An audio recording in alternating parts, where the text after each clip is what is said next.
नमस्कार दोस्तों, मैं रजनीश शर्मा, ग्लोबल जूरिस्ट। हिमाचल देवभूमि के नाम से यूं ही नहीं जाना जाता। देवदार के जंगल और इन जंगलों के बीच में भेड़ पालक अपनी बकरियों के साथ हमारी लोक संस्कृति, हमारी विरासत और हमारे हिमाचल की पहाड़ी होने का जो हमारा गौरव है, उसकी ये मिसाल है भेड़ बकरी पालक। हम पहुँचे हैं पहाड़ों में, भेड़ बकरी पालक हमारे साथ हैं। हम इनसे जानना चाहेंगे ये इस शैली में अपना जीवन व्यतीत कर रहे हैं इतनी भेड़ बकरियों के साथ, तो कैसा महसूस कर रहे हैं, किस प्रकार से हमारे हिमालय की, हमारे देवभूमि की जो हमारी लोक संस्कृति, जो जीवन यापन यहाँ हिमालय के लोग इसी प्रकार अपना जीवन यापन करते हैं। पशुपालन यहाँ का मुख्य व्यवसाय है। प्रकृति से प्यार करते हैं हिमालय के लोग, इसलिए जंगल लगाते हैं और इसीलिए यहाँ के जो जंगल हैं, वहाँ के जो वृक्ष हैं, उनकी पूजा करते हैं। अलग अलग इलाकों में, अलग अलग जगहों में वृक्षों को पूजा जाता है और वृक्षों को पूजने की वजह से आज भी बर्फ़बारी जो होती है वो हिमालय में होती है। और वो बर्फ़बारी मात्र इसलिए होती है क्योंकि हज़ारों साल पुराने पेड़ यहाँ पे प्रोटेक्टेड फॉरेस्ट और सेंचुरी एरियाज़ के रूप में यहाँ पे बचाए गए हैं। तो हम सीधा इनसे जुड़ेंगे, जानेंगे कि किस प्रकार से ये जीवन यापन अपना कर रहे हैं। सर नमस्ते, आप कहाँ के रहने वाले हैं और कितनी भेड़ बकरियाँ के साथ आप अपने कहाँ से होते हुए अपने घर की तरफ को जा रहे हैं या हिमालय में घूमते हैं? थोड़ा सा जानकारी अपने लोगों से भी शेयर करें। क्या मुश्किलें आपको आती हैं जंगलों में? किस प्रकार से ये भेड़ बकरियाँ, कोई इस प्रकार के जानवर भी होते हैं जो भेड़ बकरियों पर हमला करते हैं, तो कैसे बचाते हैं? कैसे आप पहाड़ों में जाते हैं? किस प्रकार के लोग मिलते हैं आपको? कैसे अपना जीवन यापन करते हैं? थोड़ा बताएं। आपका नाम? 12-20 ड्यूटी से हूँ जी। जी। कूल पंचायत है जी, पटैना से हूँ जी। कूल पंचायत है? हाँ जी, हाँ जी। तो हमारे को 6-7 महीने हो गए। रामपुर में पड़ता है? रामपुर में है। रामपुर में है जी। 6-7 महीने हो गए, अक्टूबर के निकले हुए जी। अक्टूबर के आप रामपुर से निकल गए हैं? हाँ जी, हाँ जी। तो आप कहाँ जाकर आप कौन से जंगलों में अक्टूबर से लेकर अब तक, इस महीने तक? हम देखो इसी रास्ते में आते हैं जी। जी। जाने का भी यही है, आने का भी यही रास्ता है जी। नीचे जाते हैं हम नाहन तक जी। नाहन तक आप जाकर आए? तो कौन से जंगलों में आप वहाँ गए? मुख्यतः कौन ऐसे बड़े बड़े जंगल आपको मिले जहाँ हमारा मेन स्टेशन है 3 महीने का जी, वो है कांगू जोड़ी। कांगू जोड़ी में आप 3 महीने वहाँ जाकर रुकते हैं? रुकते हैं। तो वहाँ जंगल है कोई? हाँ जी, बहुत बड़ा जंगल है। बहुत बड़ा जंगल है। तो उस जंगल में बकरियाँ का चराना जो है, आपको इस प्रकार के सभी वहाँ पे और लोग भी वहाँ पे मतलब बकरियाँ लेकर आते हैं? नहीं, अलग अलग जंगल है सबके अलग अलग जंगल हैं। ये जंगल नामों से मिलते होंगे विभागों के द्वारा, ये जिन लोगों को, बकरी पालकों को ये जंगल मिलते हैं जी। तो आप थोड़ा बताएं कि कैसे इन जंगलों में आपके पास कुल कितनी भेड़ बकरियां हैं इसमें? 250-100 भेड़े हैं जी। 250-100 बकरी हैं जी। तो 250-100 भेड़ों के साथ साथ 450 बकरियां हैं। तो घोड़े भी आपके पास हैं? 14 घोड़े हैं। 14 घोड़े हैं। और इसके साथ और क्या क्या आपके पास है? कुत्ते 7 हैं। 7 कुत्ते हैं। और ये छोटे छोटे बच्चे आपके पास हैं? ये कितने कितने बच्चे आपके पास हैं? और ऐसे भी कुल कितने बच्चे हैं अभी जो छोटे हैं, बहुत छोटे हैं? बहुत छोटे, अभी 50 एक हैं। 50 एक हैं। 50 इसी प्रकार के छोटे हैं। ये उसमें अभी थोड़े कम छोटे हैं। और भी ऐसे छोटे हैं जो घूम रहे हैं अभी। अपना क्या डाली तो नहीं ले सकते, लेकिन रास्ते में चलना, पहाड़ों से उतरना, पत्थरों से नीचे जाना, ये एक बहुत ही खूबसूरत हिमाचल की ये वो भेड़ बकरियां हैं। ये भेड़ बकरू हैं जो बहुत ही प्यारे लगते हैं, खूबसूरत लगते हैं। आपके जो भेड़ बकरियां हैं, आप इनको लेकर जाते हैं तो चारे की जो आपकी ज़रूरत के लिए लेके जाते हैं, या मौसम आपके वहाँ जैसे रामपुर के आप रहने वाले हैं तो मौसम के हिसाब से आप उन एरिया में जाते हैं? थोड़ा सा बताएं इस बारे में। हमारे बर्फ़ पड़ती है नहीं ज़्यादा जी, फिर बकरियाँ बाहर नहीं निकलती है।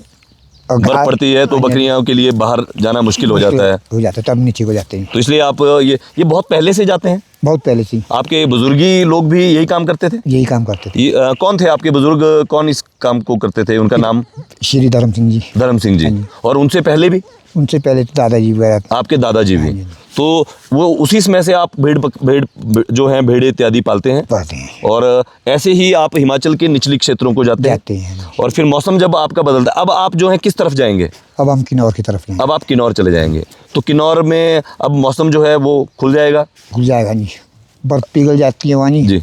बरसात होती नहीं, आगे लिपुकंडा आश्रम में नहीं, जी जी जी वहाँ फिर बरसात नहीं होती। जी। जो घास लगता है वो बर्फ़ की नमी से लगेगा, ताकतवर घास होगा जी, सर्दी के लिए ताकत रहती है उस घास की। तो आपने देखा होगा जैसे भेड़ बकरियां हैं, हाँ जी। आपको ज़्यादा पता है भेड़ बकरियों के बारे में, ये बीमार भी हो सकती हैं, या ये कौन कौन सा घास या इत्यादि जो है वो खाना पसंद करती हैं, या किस किस इलाके का घास इनको ज़्यादा अच्छा लगता है, ऐसा कुछ आपने देखा है? नहीं, घास तो खैर हर इलाके में ठीक ही होता है जी। पसंद है इनको ही। जी।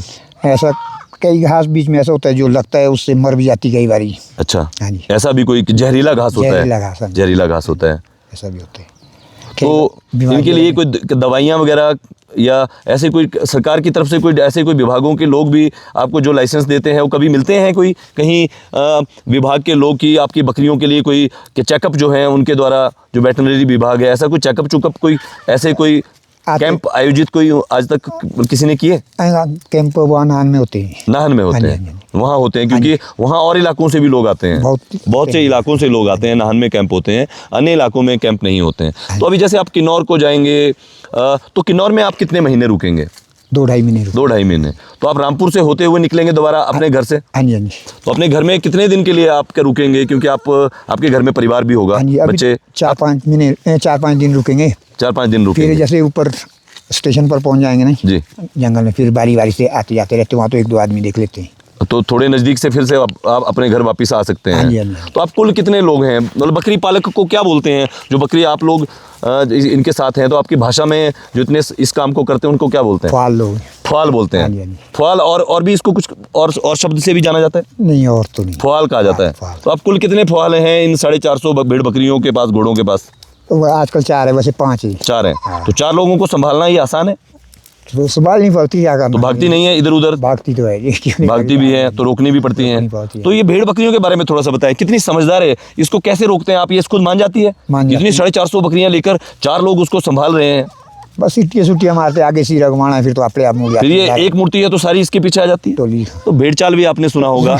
भेड़ चाल इसी को कहते हैं कि एक भेड़ जिधर को चलती है उधर को बाकी भेड़ें भी चल पड़ती हैं। तो फुहाल जिधर को भेड़ों को कहता है कि आप इधर आइए, तो फुहाल के पीछे पीछे वो भेड़ें उधर आ जाती हैं। और उसके बाद इनके पास कुत्ते भी हैं, और 7 कुत्ते हैं, और ये पहाड़ी गद्दी कुत्ता इसको कहा जाता है, जो बाघ से, जो चीते से लड़ने के लिए लड़ता है। और चीते से पूरी सुरक्षा जो है इन भेड़ बकरियों की, बच्चों की, छोटे छोटे बच्चों की सुरक्षा। और इस प्रकार से खाना जो है, अपना खाना भी ये लोग जंगलों में बनाते हैं। कितना मुश्किल भरा जीवन है, लेकिन ऐसा नहीं है, इसीलिए तो पहाड़ी कहते हैं। यूं ही पहाड़ी नहीं कहा जाता, पहाड़ी वो है जो अपने घर से निकले हैं, पहाड़ों पे कहीं भी रुककर इस तरह से पत्थर, आप देखिए कैसे चूल्हा जो है वो कहीं भी 3 पत्थर लगाए हैं और एक छोटा चूल्हा बन गया है जिसमें इनका भोजन तैयार हो रहा है। और ये भोजन भी जड़ी बूटियों और जगह जगह जो चीज़ें इन रास्तों में, इन जंगलों में, ऐसी बहुत सी चीज़ें, अगर भेड़ बकरियों के लिए, पशुओं के लिए चारा है तो लोगों के लिए भी भोजन है। यह है प्रकृति। इस प्रकृति में ये जो हमारी लोक संस्कृति है, इस लोक संस्कृति को बचाए हुए हैं ये लोग। आज एक आधुनिकीकरण की तरफ हम जा रहे हैं, और आधुनिकीकरण से हमारे जंगल, पर्यावरण, पूरा जो हमारा वातावरण है वो ख़राब हो रहा है। हमारे हिमाचल को देवभूमि इसलिए कहा जाता था कि हम यहाँ पर पेड़ों की पूजा करते हैं, वृक्षों की पूजा करते हैं, और इसके साथ साथ पशुपालन हमारे लोगों का मुख्य व्यवसाय रहा है। इसी पशुपालन देन है पर्यावरण की, और इसकी वजह से हमारा समाज, हमारा जो पूरा जो ग्लोब है वो चल रहा है, सांस ले पा रहा है, और शुद्ध ऑक्सीजन जो मिल पा रहा है, क्योंकि बर्फ़बारी यहाँ हो रही है। तो आप ये देखिए कि इस तरह के व्यवसायों को अपनाना चाहिए।